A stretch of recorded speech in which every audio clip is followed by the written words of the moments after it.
किसी ने क्या कमाल की बात की कि बरसात गिरी और कान में कह गई कि किसी की भी गर्मी हमेशा नहीं रहती, वो चाहे सूरज की गर्मी क्यों ना हो। हाय दोस्तों, दिस इज पीयूष कोटक और एक बहुत ही बढ़िया कहानी आप सब लोगों के साथ शेयर करना चाहता हूँ। ये कहानी है एक गांव के एक गरीब बच्चे की। ये बच्चा एक गरीब परिवार में रहता था। वो पढ़ाई कर रहा था कॉम्पिटिटिव एग्जाम्स की। उसकी कुछ एग्जाम्स क्लियर हो गई थी और कुछ की तैयारी चल रही थी। तभी उसे एक इंटरव्यू का कॉल आया था। इंटरव्यू देने उसे दूसरे शहर जाना था। उसके लिए कुछ पैसे की जरूरत थी। वो बच्चा घर में देख रहा था कि कहीं से उसे पैसे मिल जाए। सब खोजबीन करके उसे 50 रुपए मिले, लेकिन 50 रुपए से उसे बाहर शहर जाना आना पॉसिबल नहीं था। अगले दिन इंटरव्यू के लिए उसे जाना था। उसने सोचा हो सकता है कि वो बस स्टॉप पे जाए और कुछ पहचान वाले मिल जाए जो उसकी मदद कर दे।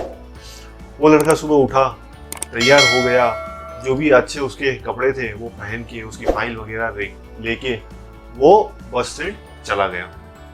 बस स्टैंड पे जब वो पहुंचा तो कोई भी उसे पहचान वाला नहीं मिला। निराश होकर वो बस स्टैंड से बाहर निकल गया। तब बाहर ही एक बहुत ही बड़ा मंदिर था। उसने सोचा अब ये ऊपर वाला ही है जो उसकी मदद कर सकता है। जाकर वो मंदिर में भगवान के हाथ जोड़कर प्रार्थना करने लगा। और जब मंदिर से बाहर निकला और अपने जूते पहन रहा था, तब उसने देखा कि बाजू में ही एक भिखारी बैठा हुआ था। उसके कटोरे में बहुत सारे पैसे थे। तब उसने बोला कि जिसे पैसे की जरूरत है उसे ये दे नहीं रहा है, और जिसे जरूरत नहीं है उसके पास बहुत सारे पैसे रखे हुए हैं। ये बात वो भिखारी ने सुन ली।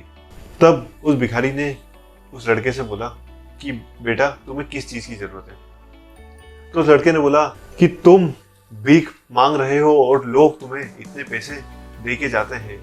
तो भिखारी ने बोला कि मैं भीख मांग रहा हूँ इसलिए लोग मुझे नहीं देते, लोग मुझे इसलिए देते हैं कि इससे उनके अच्छे कर्म बने। और भिखारी उनसे बोलने लगा कि तुम्हें अगर किसी चीज की जरूरत है तो मैं किस तरह से तुम्हारी मदद कर सकता हूँ। तब वो लड़के ने बोला कि मैं बाहर इंटरव्यू के लिए जा रहा हूँ और मेरे पास पैसे नहीं है बाहर शहर जाने के लिए। तो भिखारी ने बोला मैं तुम्हारी कैसे मदद कर सकता हूँ। तो उस लड़के ने बोला कि आप खुद भीख मांग के अपना गुजारा कर रहे हो, आप मेरी कैसे मदद करेंगे। भिखारी ने बोला मुझे तो एक टाइम का सिर्फ खाना चाहिए और बीमार हूँ, थोड़ी सी दवा की जरूरत है, बाकी का जो पैसा मेरे पास आता है मैं वो दान पेटी में दान कर देता हूँ। तुम्हें कुछ जरूरत है तो तुम्हें मैं दे सकता हूँ, जब तुम्हारे पास आ जाए तो तुम वापिस लौटा देना। उस लड़के ने जब भिखारी से ये बात कही तो उस भिखारी ने 500 रुपए उस लड़के को दे दिए। वो लड़का वो पैसे लेकर बस की यात्रा करके इंटरव्यू के लिए पहुंच गया। इंटरव्यू देने के बाद लकीली वो सिलेक्ट भी हो गया।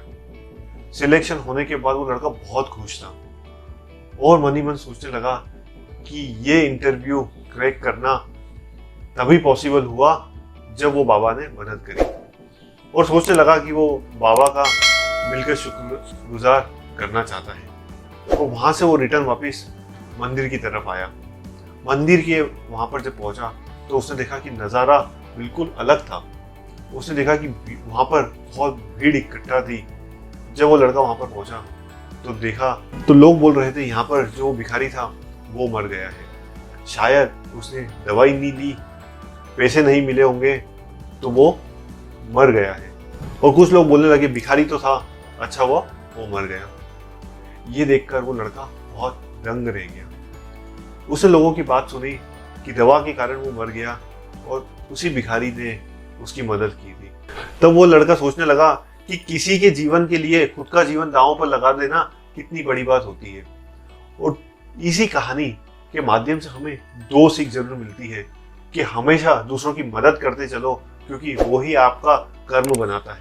और दूसरी बात, हमेशा अपने आप पर भरोसा रखो, क्योंकि आपको कहाँ से मदद मिलेगी, ऊपर वाला अपने आप को किस रूप में आपके सामने प्रस्तुत कर रहा है आपको भी नहीं पता है।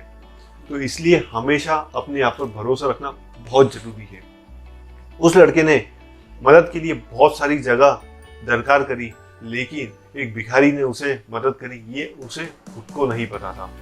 तो आप सब लोगों से कहना चाहता हूँ कि ऊपर वाले के आशीर्वाद के साथ अपने सगे संबंधियों की प्यार मोहब्बत के साथ कर्म करो ऐसा कि लोग बनना चाहे आपके जैसा।